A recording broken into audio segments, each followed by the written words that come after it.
다 도마 린데 안주다 주미 지kö서마르다디 파마 데제메 게 지kö 팅 게바티 나 거블야 케디 요레 세사 안데리 지kö 콜야 페베게 안즈 겹지 주에 데제르 무치 쇼그 위베 안즈 에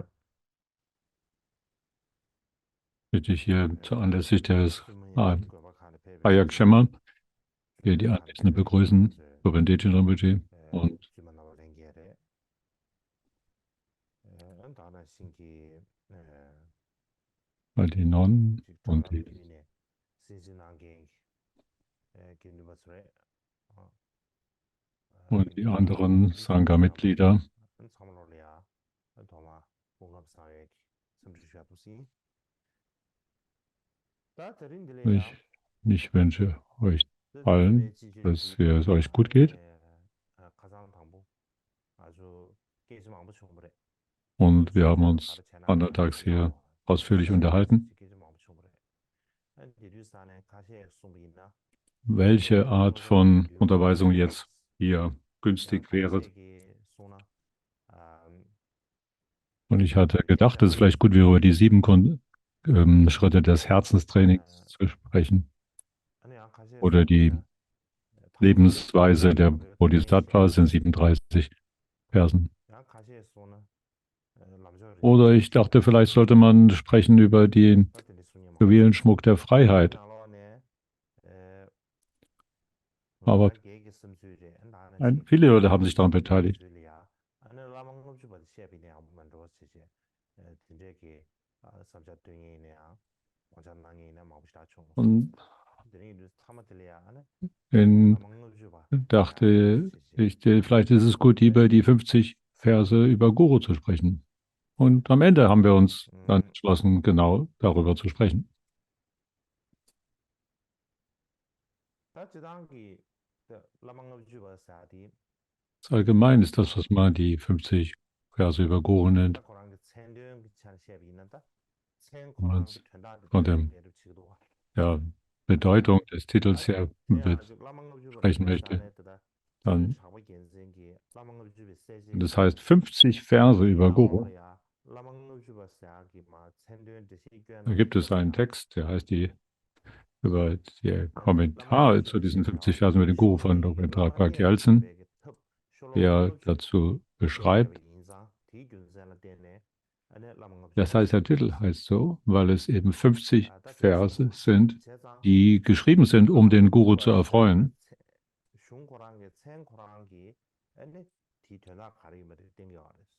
Der Titel dieses Textes erklärt auch die Bedeutung. Man sagt 50 Verse über Guru. Dann geht es darum, dem Guru nachzufolgen, natürlich dem Guru im Allgemeinen zu folgen, aber in welcher Weise, im Besonderen im Vajrayana, was ist die Bedeutung davon? Welche Beziehung sollte zu dem Guru aufgenommen werden zwischen Lehrer und Schüler im Vajrayana?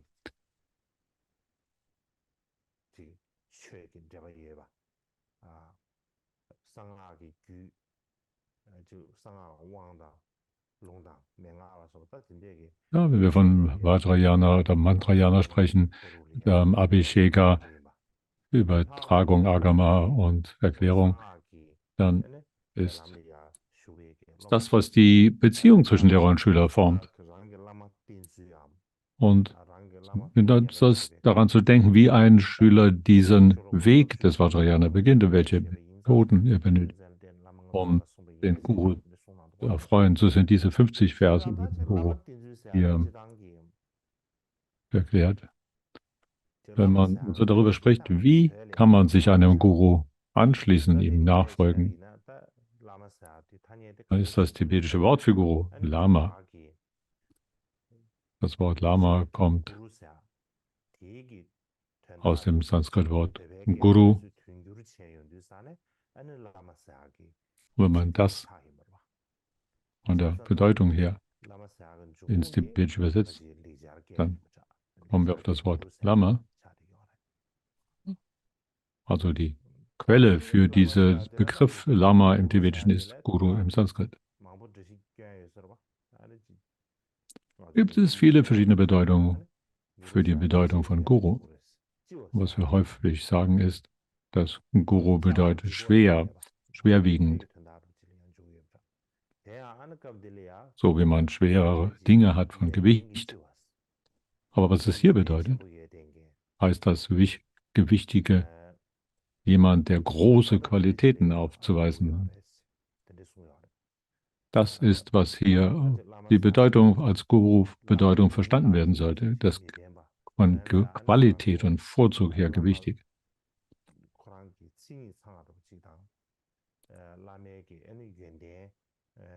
Der Guru hat all die Qualitäten in sich zu vereinigen. Die Qualitäten des Gurus sind wichtig für diese Funktion als Guru. Und in allen Tantras und Texten ist es solcher Art erklärt. Um jemandem Guru zu folgen, heißt es, muss man zunächst prüfen, ob dieser Guru ein authentischer Guru ist oder nicht.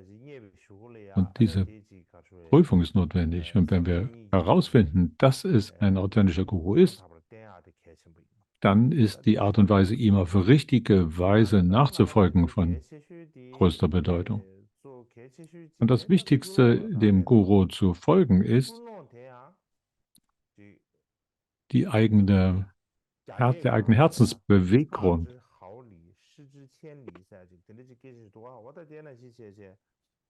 So wie es heißt im Chinesischen.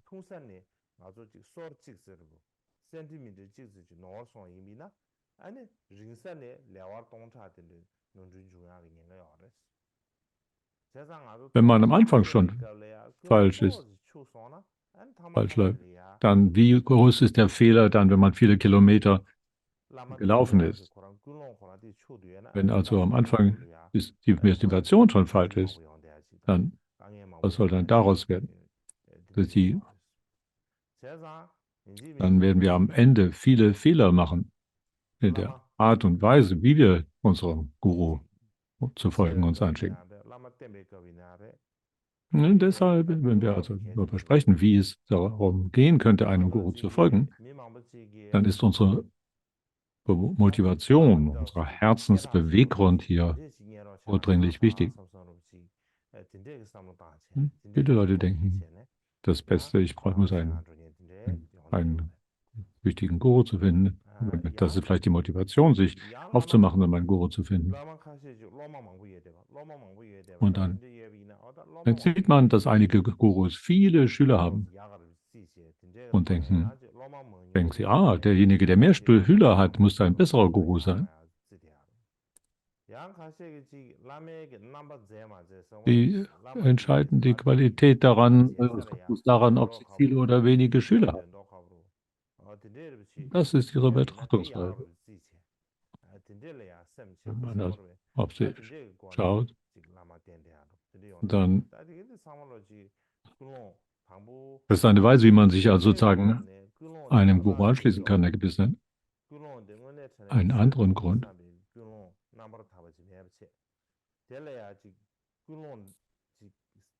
Das ist danach schauen, welche City sie hatten. Das ist auch keine reine Motivation.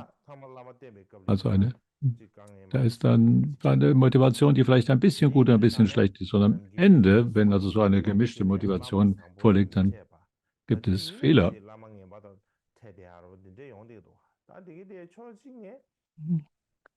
Viele Leute sagen dann, es gibt wenig gute Gurus, es gibt eigentlich nur schlechte Gurus. Der Grund, warum sie das sagen, ist,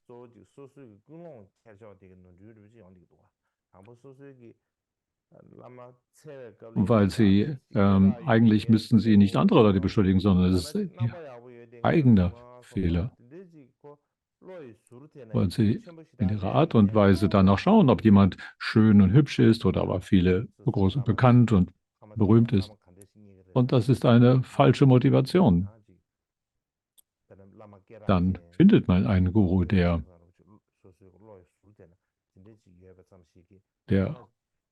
vielleicht gut aussehend ist und wohl bekannt, aber am Ende Da kommt es darauf an, so klammert man sich an einen berühmten Guru und wir haben großes Klammern an diesen Lehrer. Und so passiert es dann, dass man am Ende einem jemand nachfolgt, der ein berühmter Guru zu sein scheint, aufgrund unserer Motivation. Und man kann nicht sagen, dass das unbedingt schlecht ist, aber es ist ein großer Unterschied in der Motivation. Und es hat einen Unterschied, mit welcher Motivation wir uns anschicken, einen Lehrer zu suchen. Wenn wir ein guter Lama sein wollen und kein schlechter, dann sollten wir sehr und einen solchen suchen wollen, dann müssen wir sehr sorgsam mit unserem Beweggrund umgehen und darauf achten, dass es genau das nicht der entscheidende Grund für uns ist. Sehr, sehr vorsichtig muss man sein. Manchmal denken wir, dem Guru zu folgen, ist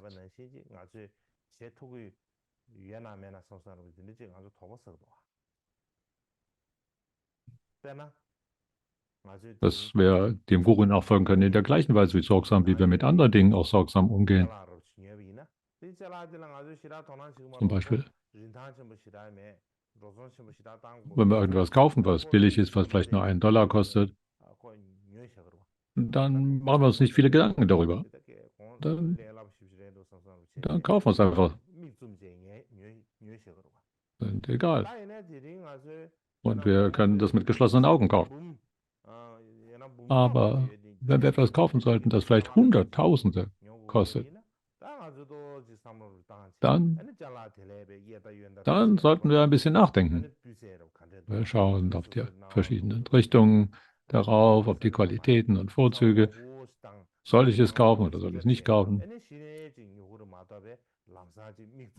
Und am Ende, wenn alle diese Überlegungen und Prüfungen abgeschlossen sind, dann entschließen wir uns vielleicht, es zu kaufen. Und der Grund, warum, ist das, weil es sehr teuer, weil es sehr für uns sehr kostspielig ist und wir viel Geld dafür aufwenden müssen.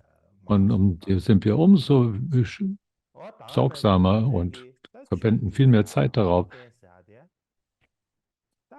Und wenn wir also da mal üben wollen und einem Guru uns anschließen, von der größeren Perspektive aus gesehen, dann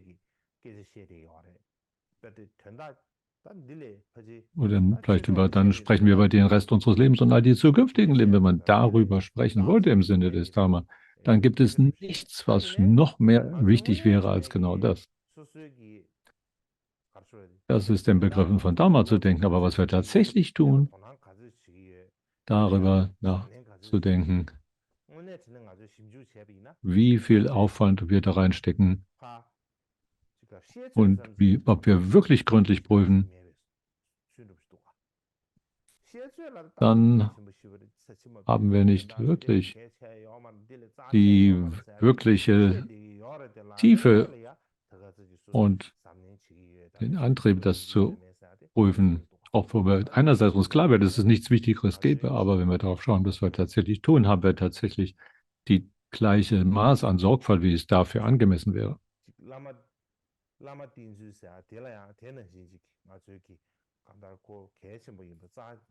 Also einem Guru nachzufolgen, ist das Wichtigste vielleicht in unserem ganzen Leben. Und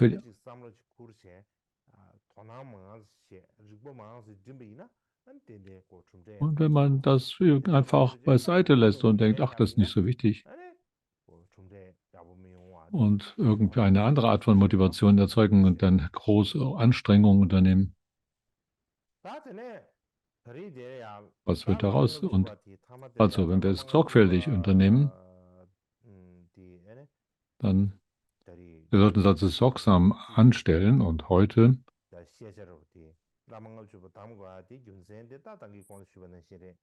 möchte ich darüber sprechen, im Rahmen unseres Frühlings damals, diese 50 Verse über den Guru, die wir ausgewählt haben. Und Und wie ich gesagt habe, ist das die Art und Weise, die erklärt, wie man einem Guru sich anschließt und die außerordentlich wichtig ist. Und ob wir jetzt über den grundlegenden Weg, über die in dem Mahayana, den großartigen Weg sprechen, grundlegendes Fahrzeug, oder dann ist das schon wichtig, aber in besonderem Maße im Vajrayana sind alle Erfüllungskräfte, alle Siddhis, die gewöhnlichen und die besonderen, die abhängig sind von Entstehen auf Grundlage des Gurus. Und das ist die Art und Weise, dem Guru nachzufolgen, die Grundlage unseres Übens im Dharma überhaupt.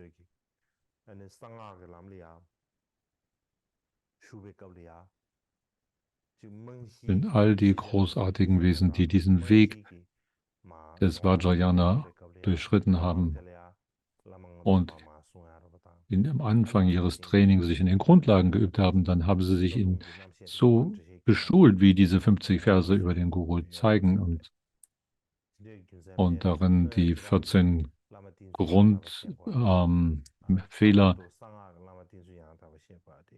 Artenweise von Selbstruin haben sie kennengelernt und die ganz besonders wichtig sind im Vajrayana. Und da ist ein sehr wichtiger Punkt. Ganz allgemein sind diese 50 Verse über Gurus etwas, was ich vor einigen Jahren bereits begonnen habe zu besprechen mit einigen Menschen.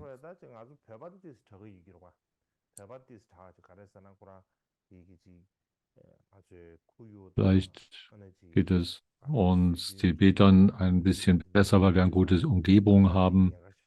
Wir haben die Tradition, die Gepflogenheiten, die uns unterstützen. Aber wenn das nicht vorliegt, eine andere Situation da ist, wenn wir nicht diese Umgebung hat, die schon diese kulturellen Gepflogenheiten mit sich bringt, um von kleinen Kind auf schon sich mit dem Vajrayana vertraut zu machen, zum Beispiel unter den chinesischen Bevölkerungen oder in den westlichen Bevölkerungen, wenn wir dann über die 50 Guru-Verse zu besprechen haben, dann wissen wir nicht, wie wir das eigentlich rüberbringen sollten. Und da ist eine Gefahr, dass es vielleicht nicht verstanden wird. Und einige Leute sagen, wir sollten eine falsche Erklärung geben. Zum Beispiel sagen sie, du musst immer tun, was der Guru sagt. Oder du solltest viele Schüler um dich herum versammeln und diese kontrollieren und geben ihnen falsche oder unvollständige Unterweisungen. Kann sehr, sehr merkwürdig werden. Aus dem Grund ist es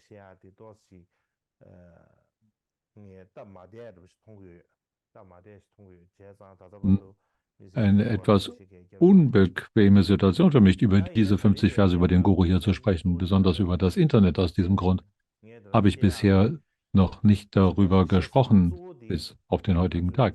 Der Grund, warum ich jetzt darüber spreche, ist, weil der Hauptleute sind, über denen ich überspreche hier, die Nonnen sind, die hier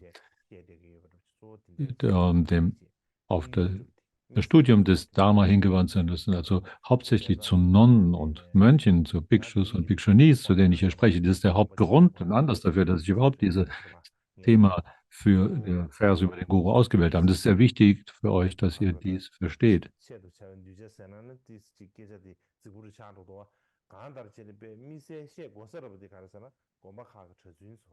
Wenn ich das zu einigen sehr interessierten Schülern hin sage, ist es eine andere Sache. Insbesondere den Mönchen und Nonnen der verschiedenen Klöster, monastischen Einrichtungen. Wenn ich da ist es wichtig, dass ich eine vollständige, eine richtige Erklärung gebe. Und wenn ich die Anstrengung hier in dieser Weise dafür unternehme, dann, und das sind auch westliche und chinesische Schüler aus überall in der Welt, die auch tiefes Vertrauen haben.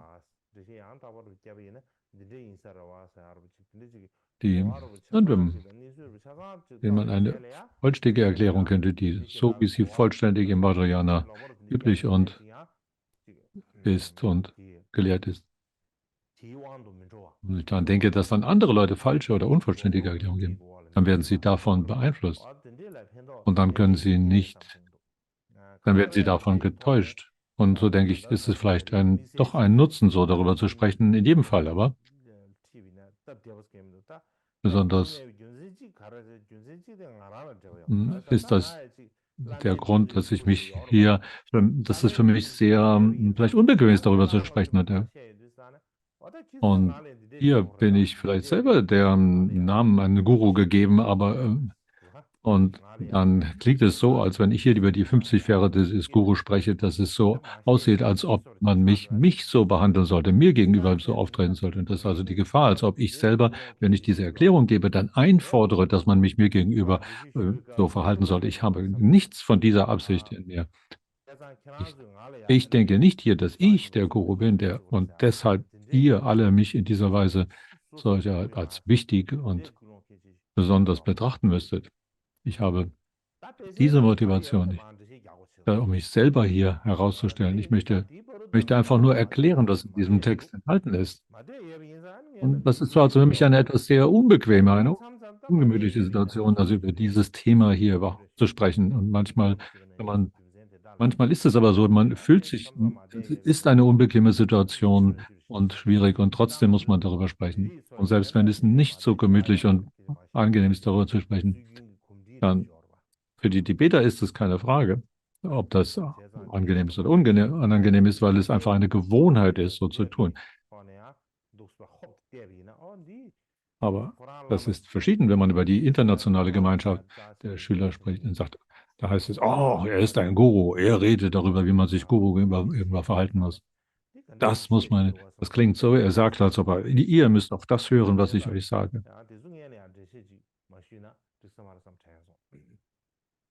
Das ist der Grund, ich erst dachte, das ist nicht gut und angemessen, wenn ich hier überhaupt darüber spreche. Nun ja, das ist der Grund.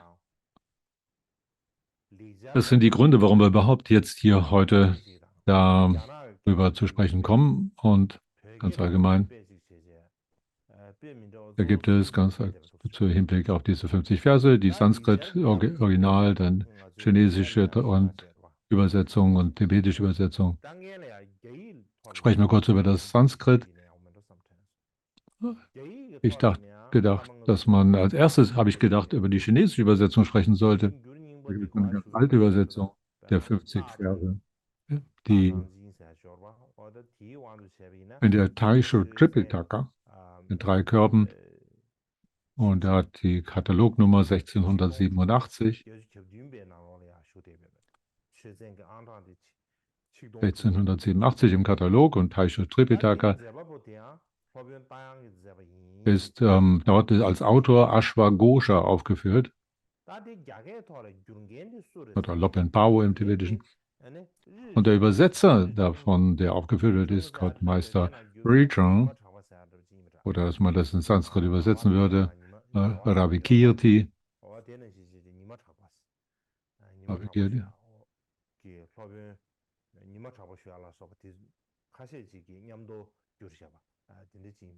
Es gibt zum Beispiel manchmal auch viele andere, die da aufgeführt sind. Und zum Beispiel sind es viele verschiedene Meister, die also die Übersetzung verfertigt haben.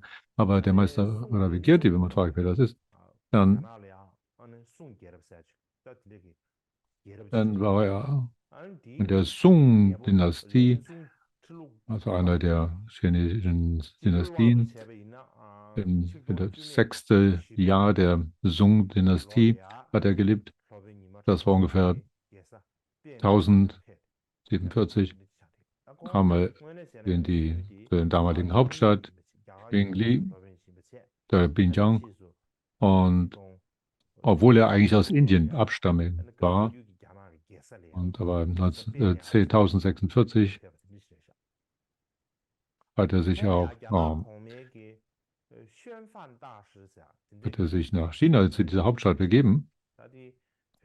Und der Kaiser hat ihm damals den Titel Xingfang gegeben. Das hat übersetzt die Bedeutung. Xingfang Vielleicht hat das keine große Bedeutung, das zu übersetzen, bis das sagt man bisher Xinfang Master. Und er hat verschiedene Textübersetzungen, zum Beispiel die Zusammenfassung der Schulung von Shantideva und die Sutra-Texte über den karmischen Pfad und die 10 unguten Dinge und andere Texte. Und darunter auch waren auch die 50 Verse die 50 Verse über Guru. Er war ein enger Freund von, von Shenzhong aus dem Kloster in Japan. In jedem Fall ist die chinesische Übersetzung dieser 50 Verse über Guru etwas, das während der Song-Dynastie oder vielleicht ein bisschen früher, sogar noch als die tibetische Übersetzung angefertigt wurde. Es war eine Übersetzung aus dem Sanskrit in das Chinesische. Das ist die kurze Geschichte der chinesischen Übersetzung der 50 Verse. Und wenn man auf die tibetische Übersetzung schaut, dann haben wir verschiedene Editionen des Tangyur oder diese übersetzten Texte Tangyur im Tibetischen.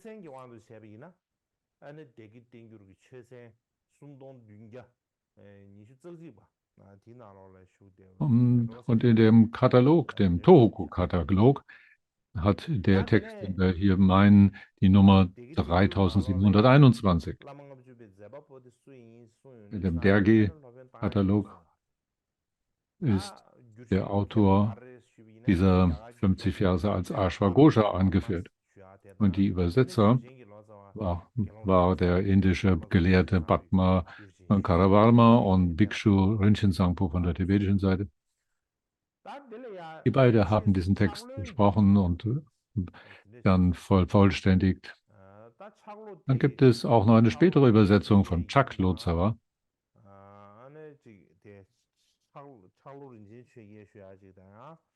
Könnte Chak. Es gibt verschiedene Chak, die da gesagt werden, Chechal oder Chak. Da gibt es 2 Übersetzer, die heißen Chak Lotsawa, als Chak Lotsawa bekannt sind. Deswegen ist nicht ganz klar, wann es übersetzt wurde oder von wem genau. Aber es gibt eine andere Übersetzung von Chak Lotsawa, die in Je Tsongkhapas Kommentar erwähnt werden. Also jedenfalls 2 verschiedene Versionen. Die eine ist die von Rinchen Sangpo und die andere von die Übersetzung von Chak Lotsawa. Ich habe diese Texte selber nie gesehen. Es ist möglich, dass sie irgendwo sind und verfügbar, aber ich habe sie bisher nicht habhaft werden können. Gibt es im Tibetischen auch noch, haben wir nicht nur die Grundtexte zur Verfügung, sondern auch einen Sanskrit-Kommentar der 50 Verse, der übersetzt wurde ins Tibetische von Gelotsawa Shönupal. Das ist ein indischer Kommentar zu den 50 Versen, der von Gelotsawa Shönupal übersetzt war. Das heißt, der Kommentar zu den schwierigen Punkten, sich dem Guru anzuschließen und dem Guru zu dienen. Das ist auch ein Tangyur in der Sammlung der übersetzten Kommentartexte im Tibetischen enthalten.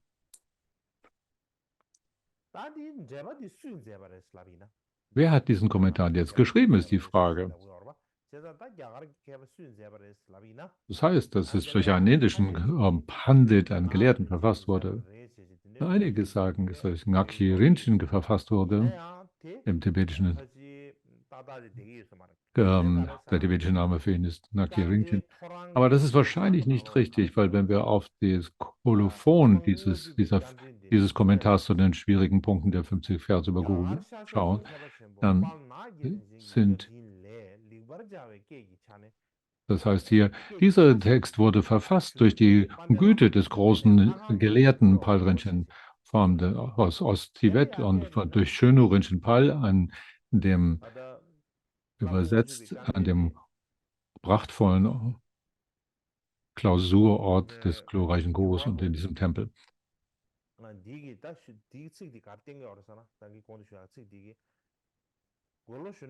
Was diese Worte bedeuten, sagen, dass der Übersetzer dieses Textes selber Sanskrit gelernt hat von dem indischen Meister Ngaki Rinchen. Denn es heißt nicht, dass Ngaki Rinchen tatsächlich der Autor dieses Kommentares gewesen sein soll. In gleicher Weise gibt es eine Geschichte aus Gölo Zawas Leben von Sharma Chenga Chujitapa, der vierte Sharma, der Schüler, der, der schrieb der auch ein Schüler von Gölo Zawa, Shinupal war und hat deshalb eine Lebensgeschichte von ihm verfasst und sagt darin, dass diese in einem Text, der genannt ist, das besondere Verbreiten der drei Qualitäten der drei Juwelen und sagt darin über den Kommentar der schwierigen Punkte über die Guru-Verse aus, dass es keinen Kolophon habe und der Autor eigentlich unbekannt ist. Also sprechen wir von einem Text, wo der Autor derzeit unbekannt ist.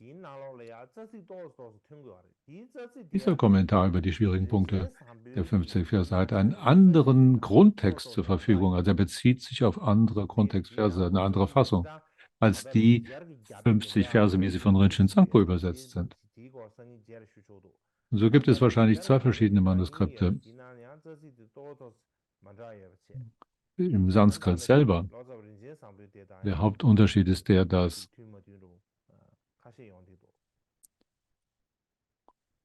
gibt es Stellen, wo es übereinstimmt mit der Übersetzung von Rinpoche Sangpo, aber in diesem Kommentar dieses indischen Meisters, der von Gyalo Tsawa Shinupal übersetzt ist,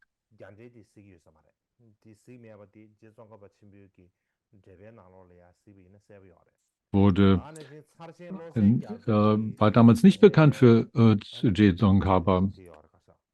Und gibt noch einen anderen wichtigen Kommentar von Dzarchen Losar Kyabso.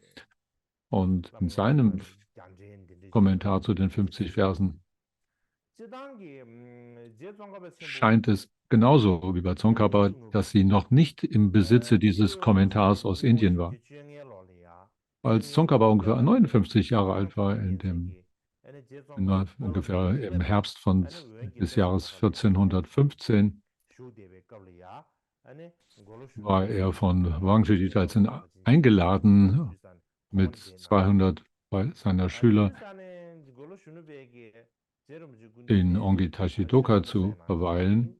Und während dieser Zeit kam auch Gyalo Tsawa Shinupal und hat von ihm und einer Weisung und Empfang von Tsongkhapa zu Tantra und auch zu diesen 50 Versen und die Erklärung über die verschiedenen Arten der Selbstruinierung. Und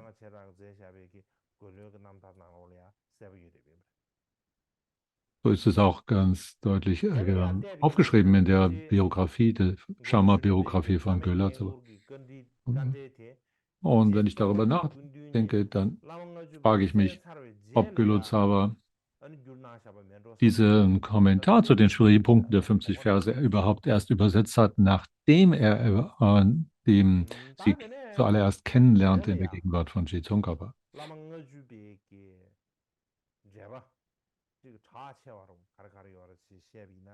Wenn wir uns jetzt fragen, was sind jetzt die wichtigsten Kommentare zu den 50 Versen im Tibetischen? Dann muss ich sagen, ich habe bisher noch nicht geschafft, eine vollständige Liste davon zu verfertigen, aber unter den tibetischen Kommentaren über die 50 Verse sind die frühesten jene, die von Jetsun Dragpa Gyaltsen, das heißt das Erhellen der 50 Verse über den Guru. Das scheint der älteste Kommentar zu sein. Und dann gibt es einen anderen Kommentar, das ist eine von Drogten Chüti Pakpa verfasste Zusammenfassung der 50 Verse über Guru. Und das sind die beiden Kommentare, die sehr bekannt sind. Und das heißt, dass Mapa Lotsawa, Schüler Ngok Shedang Dorje, auch einen Kommentar verfasst habe, den habe ich ja bisher nicht zu sehen bekommen. Das heißt, es gibt einen solchen Kommentar, aber gesehen habe ich ihn noch nicht, denn es gibt auch Komment den Kommentare unter J.Com Tsongkapas Schriften. Das heißt, die Wünsche der Schüler, alle Wünsche der Schüler zu erfüllen, eine Erklärung der 50 Verse über den Guru. Und dann gibt es so spätere Kommentare, wie zum Beispiel den des in der Kamakatsung-Tradition durch den siebten Karmapa Chödrön Kyamtso, der Anmerkungen zu den 50 Versen über Guru verfasst hat. Und von gleicher Weise gibt es auch von Dzogchen Losal Kyamtso einen Text, der heißt hier, dass die Tore zu öffnen für das wertvolle Erreichen oder Erfüllen, ein Kommentar zu den 50 Versen über Guru.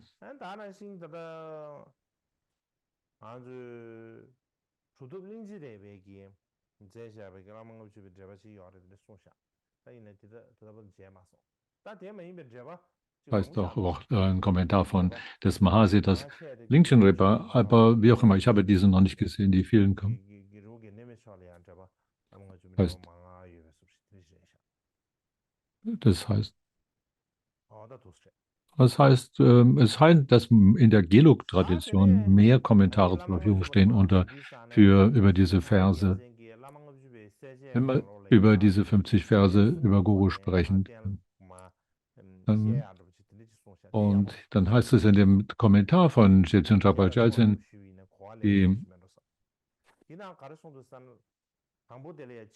eine Aufteilung, wie man sich diesen Versen nähern kann und diesen 5 Punkten dargelegt, die ist eigentlich sehr einfach. Und diese 5 Punkte sind, und was sind die 5 Punkte, die wir zu lehren wären, heißt es, wer ist der Autor des Textes, wer hat diesen Text verfasst? Und dann zweitens im Mantrayana, weil das ein Mantrayana-Text ist, auf welche Tantras ist er denn gegründet? Und drittens, was ist der Grund überhaupt, der Beweggrund, diesen Text verfasst zu haben? Und viertens, sollte dieser Text erklärt werden? Und das fünfte ist eine Zusammenfassung. Und das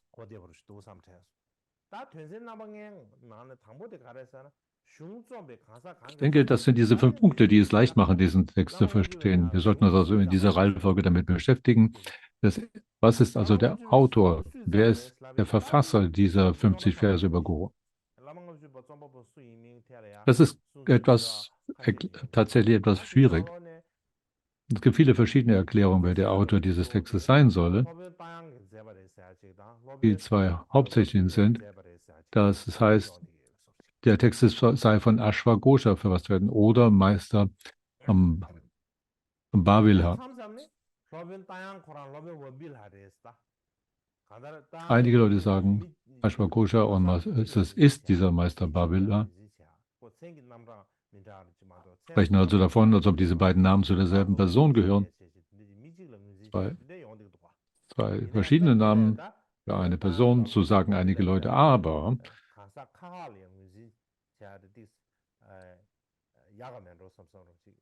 ich denke, es ist besser zu denken, dass es 2 verschiedene Individuen sind, Ashwagosha und Meister Bavilha, dass von verschiedenen Personen die Rede ist, wenn diese Namen fallen. Und der Grund dafür ist, weil Meister Bavilha und Ashwagosha eine unterschiedliche Lebensgeschichte aufweisen. Einige japanische Gelehrte haben gesagt, dass die 50 Verse wahrscheinlich erst zu Ende der Zeit, wo Vajrayana bereits in voller Blüte stand, in Indien verfasst sind, weil da, wo das Yoga Tantra in Indien sich voll verbreitet habe. Wohingegen einige Leute sagen, Ashwagosha ist aus dem 2. Jahrhundert. Und einige sagen, das war im 4. oder 5. oder 6. Jahrhundert. Aber tatsächlich ist Ashwagosha ein früher Meister in Indien.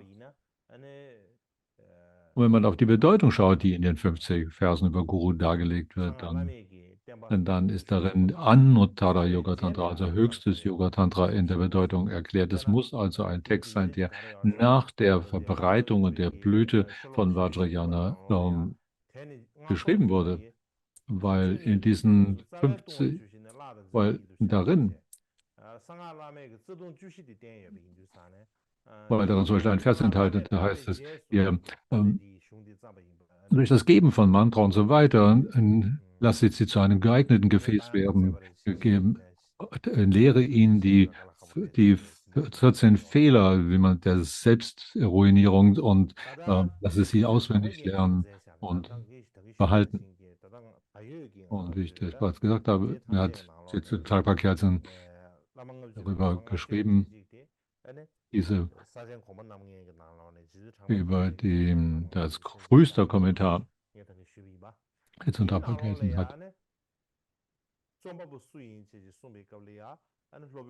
hat über die 5 Übungen der Vorfahren gesprochen und er sagt, dass Meister Bilwa jemand war aus der Kaste des König Chandra und hat dem Königsmacht gegeben. Da gibt es also die Sonnenkaste oder die Mondkaste.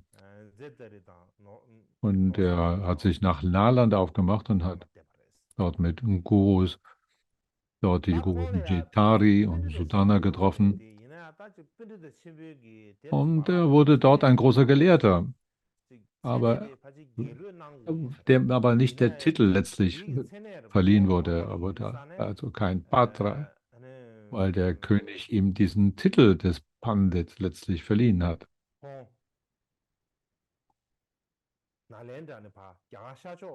Und worauf er sich also von Nalanda aus nach Osten, nach Bengalien begeben hat.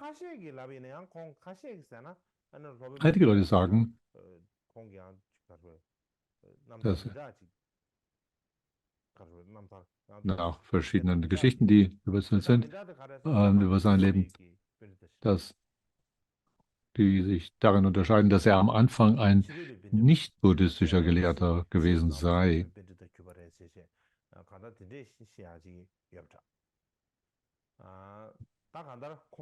Und dass er später erst ein Schüler des Buddha geworden sei. Und so gibt es also viele verschiedene Erklärungen in Bezug auf seinen Lebensgang.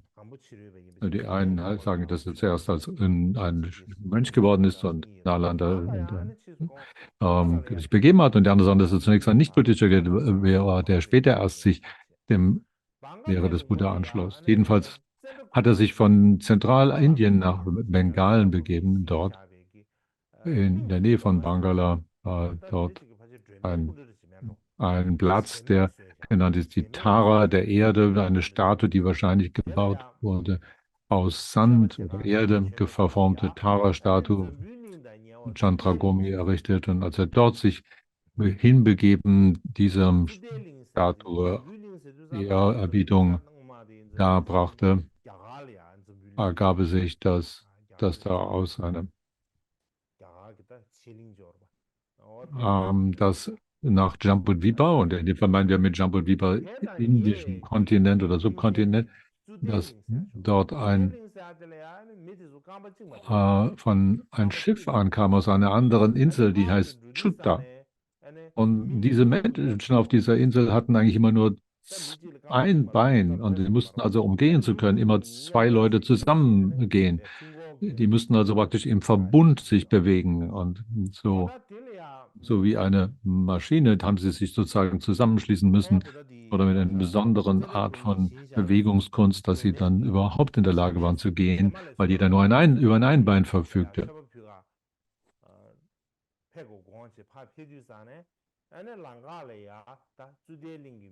Also wo er dahin ging, diese Statue ja eine Ehre zu erweisen, kam er auf dem Weg, diese Leute liefen ihm über den Weg von der Insel Chutta. Die kamen mit Schiffen und sind am selben Platz angekommen, wo er auch sich aufhielt. Und sie haben noch nie jemanden mit 2 Beinen gesehen. Wir waren darüber großartig fasziniert und erstaunt und haben ihn einfach mitgenommen. Sie haben ihn praktisch entführt. Und auf dieser Insel von Chuta dann, ich weiß nicht, ob das wirklich existiert oder nicht, ob das, ich weiß nicht, ob es überhaupt so ein Land gegeben haben könnte, wo Leute nur ein Bein haben. Wie auch immer. Ich habe das noch nie gesehen. Aber es heißt, das ist in der Sakya-Tradition, heißt es,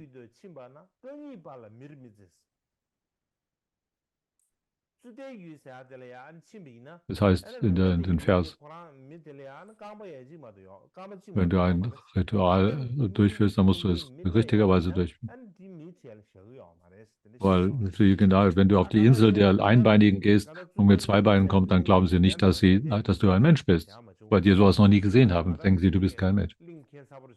Also muss es irgendwo dieses Schutterland gegeben haben. Ich weiß nicht, ob es wirklich ein Land war oder so, jedenfalls, auch wie auch immer. Die Leute von Schutter haben ihn also mitgenommen und ja,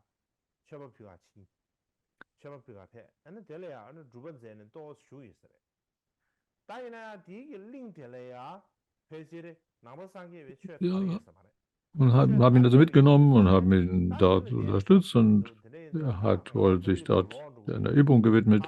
Das war aber ein Ort, auf dem Dharma noch nicht verfügbar war. Und er hat sich dann gedacht, ich sollte eigentlich wieder in meine Heimat zurückgehen, um Dharma-Nutzen zu verbreiten, Menschen, Lebewesen zu nützen.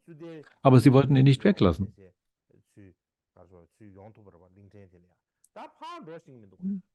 Und die Leute von Juda haben ihm geholfen, nach dieser Insel zu kommen, aber haben ihn nicht zurückgebracht. Und er hat keine Ahnung, wie er sich zurückbegeben soll. Er hat also zu Tara gebetet.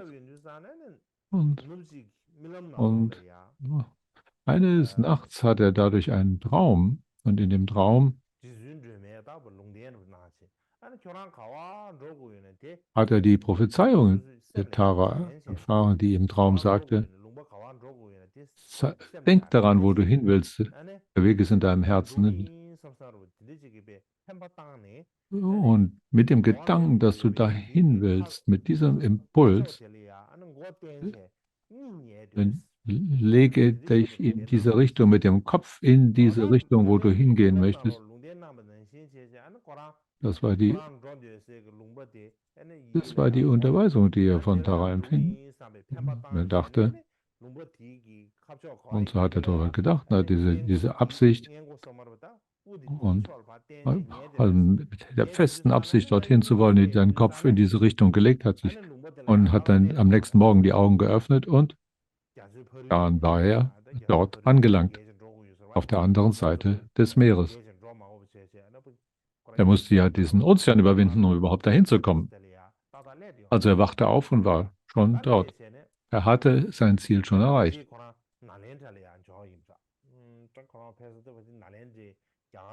Es scheint, dass er in Nalanda angekommen war, was eigentlich in Zentralindien sich befindet. Jedenfalls begab er sich nach Nalanda und als er dort ankam, waren viele Veränderungen passiert. In der Zwischenzeit waren all die Pandits, die älteren Meister, waren bereits verblichen. Und die Leute, die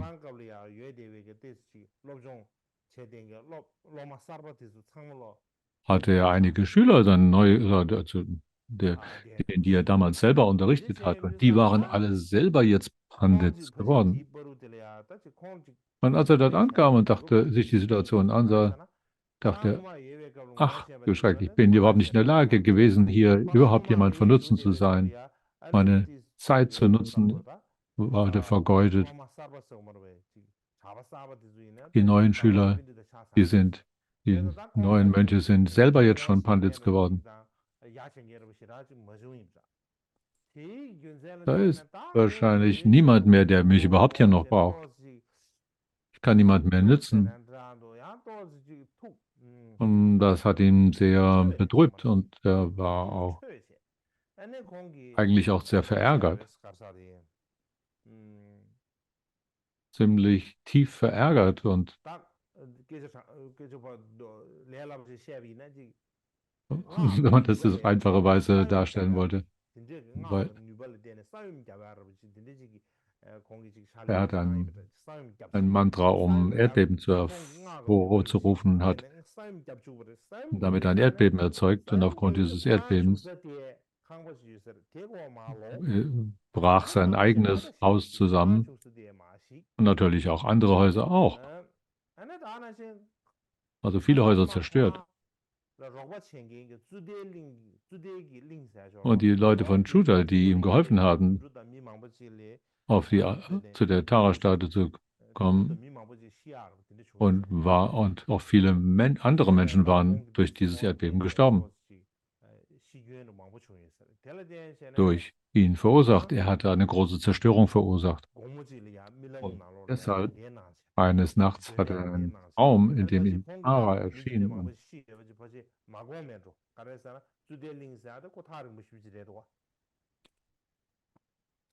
er hat das wahrscheinlich gar nicht richtig gemerkt, dass er so viele Leute umgebracht hat. Aber er war einfach ärgerlich geworden und hat ein Erdbeben erzeugt und sein eigenes Haus ist dabei zu Bruch gegangen. Aber gleichzeitig hat es viele andere Lebewesen auch beschädigt und auch die Tiere in dieser Umgebung.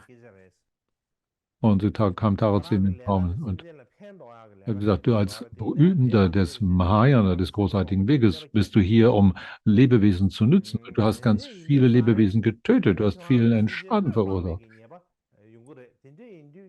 Da, du hast es, du hast dieses Herzensversprechen, Lebewesen zu nützen.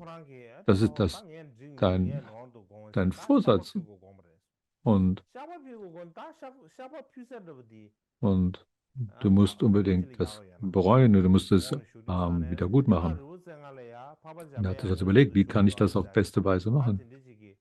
Und hat sich überlegt, oh, ich könnte nach Hutaishan gehen in China und Manjushri gegenüber meine Ehrerbietung darbringen und dort meine Reue, meine Buße tun.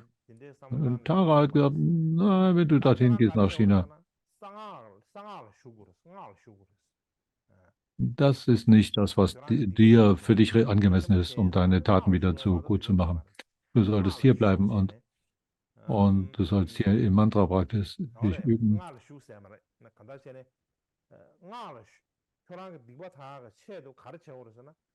Das, was du wirklich tun solltest, ist,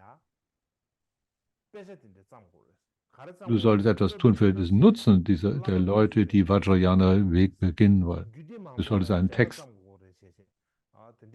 über die 50 Verse über den Guru schreiben und ja, solche, die den Weg des Vajrayana begeben, und sollst viele Kommentare zu Tantras verfassen. Das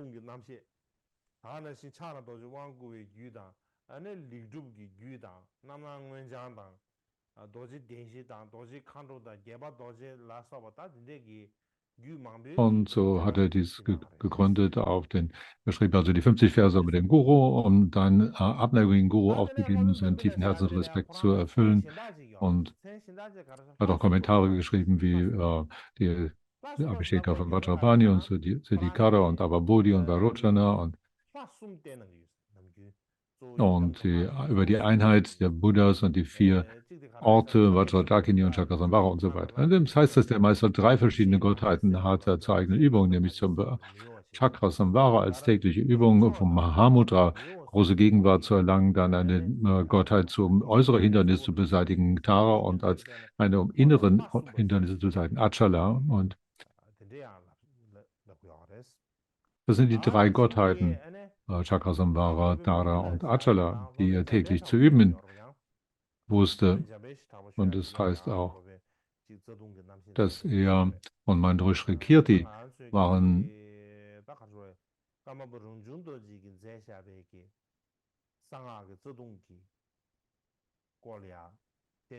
der auch einen Text verfasst hat. Der Text des dritten Kamma-Bharata ist auf diesem Text von Manjushri Kirti gegründet. Er und Manjushri Kirti waren jedenfalls beide sehr gelehrte Meister jener Zeit in jedem Fall, aber war einer der weit bekannten indischen Gelehrten.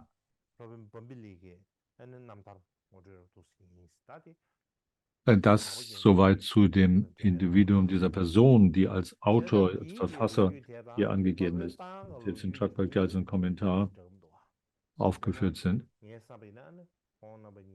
Wenn man auf seine Lebensgeschichte und die von Ashwagosha schaut, dann ist es doch schon ein Unterschied festzustellen.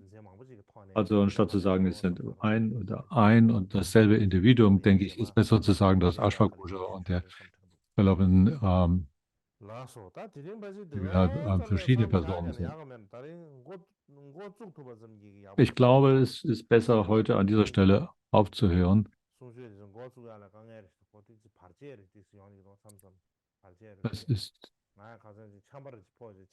ist schwierig, von dem ganzen, diese Art von Thema hier zu berühren. Und ich hatte vorhin einen Anruf und da ich hatte ja eine Erkältung und dann, es war also sehr schwierig, hier zu lehren und musste mich ja etwas ausruhen.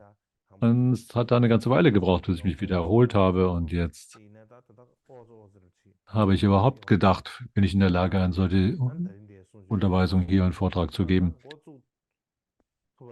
Also, weil ich war in der Lage, dieses Thema heute zu beginnen, aber und allein an diesem Anfang haben wir nur die Hälfte geschafft von dem, was wir vorhatten. Wir haben aber noch über 10 Tage weitere hierzu. Ich glaube, dass die Hindernisse, die für dieses Art von Vortrag jetzt damit weitgehend überwunden sind und wir kommen jetzt zur Widmung und Wunsch als Abschluss für heute.